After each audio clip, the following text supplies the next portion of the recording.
अस्सलाम वालेकुम नाज़रीन, इस हफ्ते के तीसरे वीलॉग के साथ मैं हूं इसरार हैदर और मेरे साथ हैं एजाज हुसैन साहब। अस्सलाम वालेकुम। नाज़रीन, जैसा कि आप जानते हैं कि इससे पहले हम अपने दो वीलॉग, एक करप्शन के ऊपर और एक पॉलिटिक्स के ऊपर कर चुके हैं, और ये तीसरा वीलॉग मैं सोच रहा हूँ कि एजाज साहब हम कर लें पब्लिक इशू के ऊपर। क्या ख्याल है? बिल्कुल जी, बिल्कुल करना चाहिए। पब्लिक इशू तो सबसे मेन अहम हमारी बात है, उस पर करनी चाहिए। अच्छा, पब्लिक इशू में जो है ना, अगर टॉप 10 के ऊपर देखें तो इस वक्त मुझे महंगाई सबसे ज्यादा बड़ा इशू लग रहा है पब्लिक का। क्यों ना इसके ऊपर बात की जाए। बिल्कुल ठीक है, महंगाई सही है। आपको लगता है कि महंगाई जो है इस वक्त पब्लिक का सबसे बड़ा इशू है? एब्सोल्युटली, महंगाई बहुत बड़ा इशू है और इस पे बात होनी भी चाहिए और हो भी रही है। ये बड़ी अच्छी बात है, महंगाई पे बात होनी चाहिए।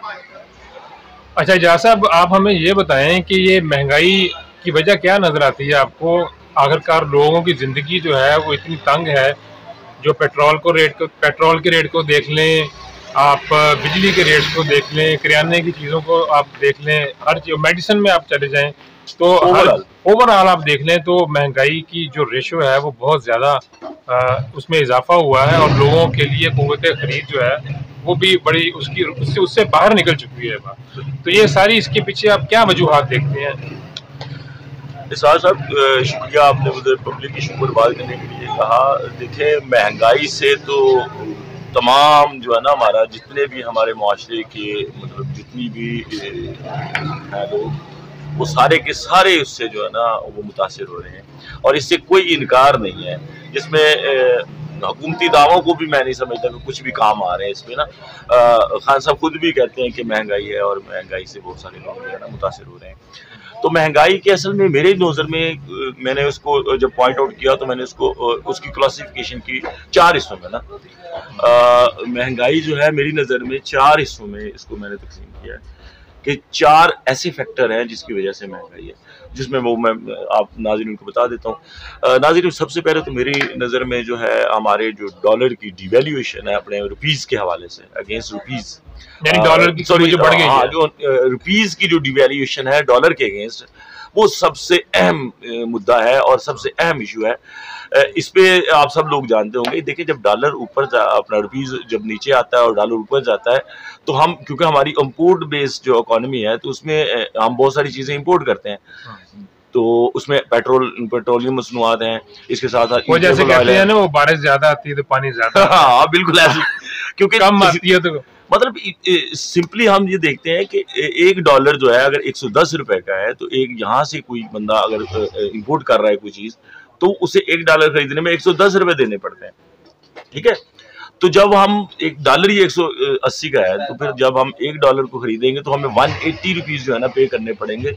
तो फिर उसके बाद कैरेज और उसके बाद बहुत सारी चीजें, फिर कस्टम, ये वो लंपलम, वो सारी चीजें बड़ी महंगी होगी और आम लोगों की पहुंच से, जिसमें मैं सबसे ज्यादा कहूंगा कि हमारा जो ईटेबल ऑयल है वो हमारी, और पेट्रोल जो है वो हमारी पहुंच से बहुत बाहर हो चुका है। आम जो यानी घरेलू का जो घी है, ऑयल है, बिल्कुल बिल्कुल बिल्कुल ऐसे, वो भी इंपोर्ट बेस है ना हमारा। एब्सोल्युटली इंपोर्ट बेस है, और मीडियोकर भी है जितने भी, वो सारे के सारे उससे मुतासर हो रहे हैं। इस पर काम होना चाहिए।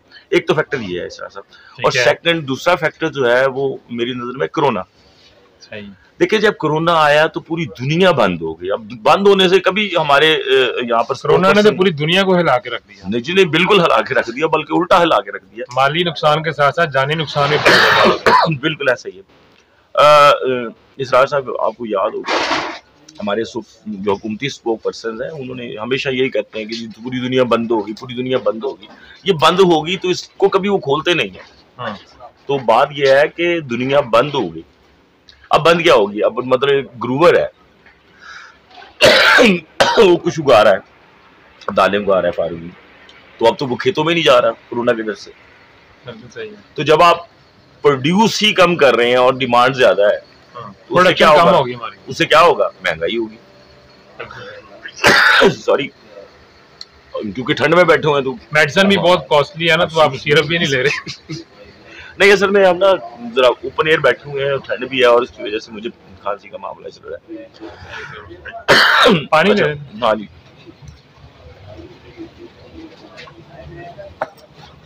तो उसके बाद जो ये एक फैक्टर था कोरोना का, जिसकी वजह से महंगाई है ये। और तीसरा बड़ा फैक्टर जो है वो हुकूमत खुद है। देखिए हुकूमती यहाँ पर बहुत सारे माफियाज हैं, जैसे चीनी माफिया हो गया, आटा माफिया हो गया, घी माफिया हो गया, ये तमाम बहुत सारे लोग हैं। और आर्टिफिशियल जो महंगाई है वो भी बहुत ज्यादा की गई है। फॉर एग्जाम्पल अगर एक किसी चीज पर 1 रुपया अगर कीमत बढ़ी है तो दुकानदार ने, रिटेलर ने उस पर 5 रुपए लगाए, वो 5 रुपए बढ़ा के उसने दी है। तो ये भी एक बहुत बड़ा फैक्टर है जिसपे हुकूमत बिल्कुल भी कंट्रोल नहीं कर पाई। बल्कि जब शुरू में डॉलर का जैसे रेट अप हुआ तो जहाँ पर भी जाते थे ना लेने के लिए कोई चीज, तो वो कहते थे तब्दीली आ गई, एक बड़ा डॉलर का रेट अप हो गया। डॉलर का रेट, अब आम बंदे को डॉलर के रेट से क्या लगे यार। ये अच्छा, एक सवाल बड़ा खूबसूरत और बड़ा अच्छा सवाल है ये कि पाकिस्तान एक ज़राई मुल्क है, यहाँ की जो पैदा होने वाली चीजें उनके रेट्स क्यों अब जा रहे हैं? सही है, उनको तो नीचे होना चाहिए था, पर नहीं, वो भी रेट ऊपर है। और अच्छा, ये बड़ा जबरदस्त किस्म का एक उन्होंने एक ये नारा ही सम्मेलन लगा लिया, एक स्लोगन बना लिया था। और पाजी पता नहीं है, अगर तब्दीली आ गई तो नहीं पता, तब्दीली आ गई, तब्दीली 4-5 गालियां इमरान खान को दी, 4-5 गालियां उनको दे के उन्होंने 10 रुपए चीज महंगी दे दी। आप यकीन माने साहब, लोगों की शॉप्स में पड़े हुए सामान की वैल्यू जो है, जो 5 लाख रुपए थी वो 10 लाख होगी, डबल होगी। अब वो नए रेट्स पे बेच रहे हैं, लाए वो पुराने रेट्स पे हैं और बेच वो नए रेट से दे रहे हैं।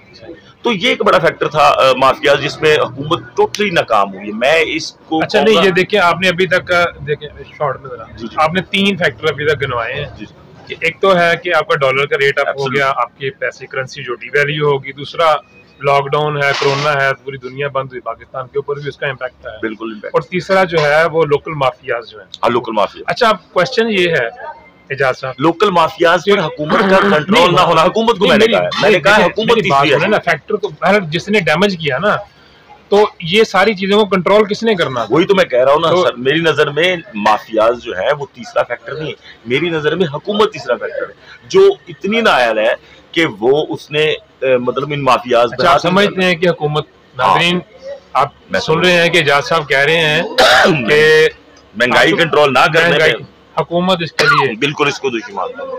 ये तो आप नाज़रीन ये अपोजिशन की साइड ले रहे हैं मेरे ख्याल से। नहीं अपोजिशन नहीं यार, ये सच है, वो सच है जो हमें मानना पड़ेगा। देखिए, मान कर चलेंगे तो सीधा रास्ता निकल सकता है, जब हम वो फ्रेम में रहेंगे ना, धोखे में रहेंगे, तो कोई सीधा रास्ता नहीं मिलेगा। हमें मानना पड़ेगा कि इसमें नाअहली है, ठीक है, वो कोई भी वजह हो सकती है, ब्यूरोक्रेसी काम नहीं कर रही, फौज उसके साथ नहीं खड़ी, ये वो उल्लम पल्लम जो भी कर ले आप, या इनकम्पिटेंसी है, तो इनकम्पिटेंसी तो जाहिर हो रही है ना कि जब आप माफियाज पे कंट्रोल नहीं कर रहे, ठीक है। यानी नाअहल वज़ीर आज़म का जो स्लोगन दिया गया है अपोजिशन की तरफ से इमरान खान साहब को, वो दुरुस्त है इसका मतलब? यार वज़ीर आज़म जो होता है ना, वो सिंगल पर्सन क्या कर सकता है? वो कुछ नहीं कर सकता। आपको सारी मशीनरी उसके लिए, उसके नीचे जितने भी लोग कहते थे ऊपर बैठा हुआ जो बंदा ईमानदार हो ना, तो नीचे सारे बंदे ठीक हो जाते हैं, ये कहते थे सर। देखिए मेरी बात सुनिए, ये एक बड़ी बहस है, अमीन थे ये, इस पे आप एक वीलॉग करिए। मैं चाहता हूँ कि इस पे भी एक वीलॉग हो कि ऊपर अगर सादिक और अमीन हो तो नीचे हो जाते हैं। इस पे हम पूरी डिटेल के साथ बात करेंगे कैसा होता है। ये डन हो गया, डन है ये, इस पे इंशाल्लाह ताला व्यूअर्स हम जो है ना एक वीलॉग में इस रास्ते इनके साथ डन हो गया जी। इसके ऊपर जो सादिक और अमीन के ऊपर जो है ना, सादिक और अमीन के उन्वान से भी हम एक बिल्कुल। अच्छा, चौथा फैक्टर जो है, सबसे बड़ी बात है कि हुकूमत तो नाअहल थी ही थी, अपोजिशन उससे भी ज्यादा नाअहल है। अब यकीन माने अपोजिशन जो होती है ना, वो हमेशा हुकूमत को भी, बस आप समझते हैं कि हुकूमत को वो टफ टाइम देती है। मतलब हमारी अपोजिशन ने क्या किया असल में सब पे तो केस बने हुए थे, वो तो अपने केसों से जान छुड़वाने के लिए, और अच्छा ये जानते भी थे, पाकिस्तान मुस्लिम लीग नून भी जानती थी, हुकूमत में रह चुकी थी, वो जानती थी कि हमारी मुआशी पोजीशन क्या है। बार करंट अकाउंट डेफिसिट जो था 20 अरब डॉलर, 20 बिलियन डॉलर था, मतलब आप सोच नहीं सकते, ठीक हो गया ना। इनको पता था क्या किया इन्होंने, इसमें कुछ भी नहीं किया। सर ये सारी बातें तो अपोजिशन भी करती है कि जी, यानी सॉरी अपोजिशन कह रहा हूँ कि जो हुकूमत के जो नुमाइंदगान है यार, मैं हुकूमत के यही कहते हैं कि जी ये सारा किया धरा पिछले लोगों का है, उन्होंने हमें बस ये तो ब्लेम गेम है। आप कुछ, आप में अगर अहलियत ही नहीं, आप कुछ कर ही नहीं सकते, तो आपकी मर्जी, आप फिर जो मर्जी किसी 3 साल गुजर गए हैं अभी। इंतहाई अफसोस के साथ मैं कह रहा हूँ कि जो मर्जी करते रहे, फिर आप पाकिस्तान के लोग नीचे गए, ऊपर नहीं आए। और इसमें सबसे बड़ा किरदार हुकूमत का तो है ही है, पोजीशन का सबसे बड़ा किरदार है। उनको तो मसला ही नहीं है कोई भी, वो जब रोडों पे निकलते हैं मतलब वो अपनी जात के लिए निकलते वोट पे आते हैं, वो कहते हैं हम आवाम के लिए निकले हैं। यार कहाँ आवाम के लिए? आवाम के लिए निकलते तो आवाम भी उनके साथ होती है सर। आपने उनका जम्मे गफीर देखा नहीं है? पीडीएम को देखा नहीं आपने कितना उनके अंदर? सर यकीन माने कि इनके पास नंबर भी थे, इनकी नीयत साफ नहीं थी। ये चाहते सॉरी एजाज साहब की बातें आप सुन रहे हैं कि अपोजिशन की नीयत साफ नहीं थी और अब ये चाहते थे, इनके पास नंबर गेम भी थी, तो ये नंबर गेम के साथ आप समझते हैं कि वो कह देते हैं कि जी हम इस्तीफे देते हैं। मैं समझता हूँ अपोजिशन में सबसे ज्यादा मशवरा दे रहे हैं। मैं आपको सच्ची बात बताऊं, मुझे अपोजिशन में सबसे ज्यादा मौलाना फजल रहमान साहब जो है ना, उनका ये कहना बड़ा अच्छा लगता है। उन्होंने पहले दिन से कह दिया कि इस्तीफे दो भाई, असि नहीं मानते इस बात। अभी हुकूमत को पहला दिन ही हुआ था, पहली कॉन्फ्रेंस याद है आपको? तो मियां शहबाज शरीफ साहब ने मतलब इनकार किया और उन्होंने उसको अभी नहीं हम देखेंगे और ये करेंगे। मैं उस स्टांस के साथ खड़ा था भी यार सही है, जे तुसी ढानी है तो पहले दिन ही ढा दो, नहीं तो अगे तुर भी तो फिर तुझे को नहीं ढाई जाए। और वही हुआ। मुझे आज समझ आती है कि अपोजिशन इसमें मतलब फेयर ही नहीं है, वो एक दूसरे के साथ भी फेयर नहीं थी। पीपल्स पार्टी ने कैसे जान छुड़ा ली यार। जो मतलब इंजॉय एंटरटेनमेंट जो हुकूमत में बैठकर होती है वो अपोजिशन में कहाँ होती है? आप देखें वो पीपल्स पार्टी अब वहां पर हुकूमत में है सिंध, वो क्यों वहां से गवाएगी? नहीं गवाएगी किसी भी। और सिंध वालों का मतलब कमाल का मिजाज है ना, उन्होंने महंगाई के खिलाफ एक रैली शुरू कर दी। ओ भाई खुदा के लिए चीनी, आटा, पेट्रोल या बाकी चीजें जो हैं, जो वो एक सूबाई मामलात हैं, उनको आप डील करो। आपने 2000 रुपये रख दिया रेट जी गंदम का। आपने काश्तकार को भी, आपको पता है काश्तकार कितने वहां? काश्तकार वहां पर बड़े बड़े जिम्मेदार। अच्छा, ये भी एक बड़ी अहम बात है। बहुत सी चीजें जो सूबाई मामलात हैं, जो जिसको यानी सूबे ने देखना होता है, उसकी जिम्मेदार सूबे की हुकूमत होती है। यार 18 अमेंडमेंट क्या थी? बहुत सी चीजें हैं मतलब उसमें, लेकिन उसको सारा वो उसके साथ को खुद मुख्तियार किया कि नहीं किया? हाँ बिल्कुल ऐसे ही। तो जब आपके पास इख्तियार आ गया तो अब आपने उसे सही करना है ना। अब वो हर बात वो मतलब महंगाई होगी इमरान खान बुरा, महंगाई होगी इमरान खान। लेकिन पंजाब के अंदर तो देखिए ना, पंजाब के अंदर हुकूमत पीटीआई की है और जो कैपिटल अपना उधर है वफाक के अंदर भी पीटीआई की हुकूमत है, तो पंजाब के अंदर तो आपको यही आवाज सुनेगी। हम देखें पीपल्स पार्टी की बनस्बत, हम सिंध की बनस्बत हम पंजाब की तरफ देखें, पंजाब में उतनी महंगाई नहीं जितनी सिंध में है। आप इसको इसे गौर करें कि 2000 रुपये वहां पर गंदम का रेट था, यहाँ पर जी 1800 रुपये था। ठीक है, अब ये 1800 पे हम 2600 रुपये में आटा मिल रहा है, बल्कि 2800 भी मिल रहा है, लेकिन हुकूमत यूटिलिटी स्टोर्स पर आटा प्रोवाइड कर रही है, 1150 रुपये में मिल रहा है। ठीक है, लेकिन अगर वहां पर आप जाएंगे तो वहां 1400 रुपये में मिलता है। तो ये चीजें बड़ी गौरतलब है। अब वो महंगाई मार्च लेकर जी वो रैलियां निकाल के घूम रहे हैं। यार खुदा का नाम लो, क्यों हमें आप लॉलीपॉप दे रहे हो? आप बिल्कुल हो ही नहीं, इंटरेस्ट ही नहीं, आप सीरियस ही नहीं हो, अपोजिशन सीरियस नहीं है। तो मैं समझता हूँ कि हुकूमत तो नाअहल थी, नाकाम रही, लेकिन अपोजिशन उससे भी ज्यादा नाअहल है और नाकाम तरीन है, वो भी कामयाब नहीं है और वो चाहती नहीं। और इनके पास कोई रोड मैप ही नहीं है। वो रोड मैप होता ना यार, हम आएंगे, हम बंदा रखता है अपना एजेंडा रखता है, यार मेरा मंसूर, ये मेरी प्रायोरिटीज है।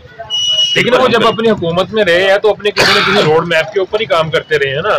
मेरा गुज़श्ता 5 साल में देख लें महंगाई की जो क्या स्टैटिस्टिक थे और आज क्या सूरत हाल है, तो आपको उसमें भी पीछे। हाँ, ये एक अलग बात हो सकती है कि अपोजिशन जो है उसमें स्पेशली पीएमएलएन की बात करें, क्योंकि गुज़श्ता 5 साल तो नहीं कहते ना, तो मुमकिन है वो इनको कोई फार्मूला देना ना चाहती हो कि शायद ये कामयाब ना हो जाए। यार उनके पास अगर फार्मूला होता तो 20 अरब डॉलर का करंट डेफिसिट ना होता।